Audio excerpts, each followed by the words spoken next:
രാഹുൽ ഗാന്ധിയും പ്രിയങ്ക ഗാന്ധിയും അയോധ്യ രാമക്ഷേത്രം സന്ദർശിക്കുമെന്ന് റിപ്പോർട്ട്. ഇരുവരുടെയും അയോധ്യ സന്ദർശനത്തിന് ശേഷം അമേഠി സ്ഥാനാർത്ഥി പ്രഖ്യാപനം ഉണ്ടാകും. മെയ് 1 ശേഷം നാമനിർദ്ദേശ പത്രിക നൽകുമെന്നുമാണ് സൂചന.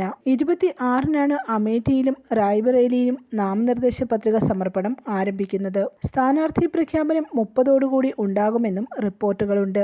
രാഹുലിന്റെയും പ്രിയങ്കയുടെയും അയോധ്യ സന്ദർശനത്തിൽ കോൺഗ്രസ് നേതൃത്വം ഇതുവരെ ഔദ്യോഗികമായി പ്രതികരിക്കാൻ തയ്യാറായിട്ടില്ല. News desk press Malayalam.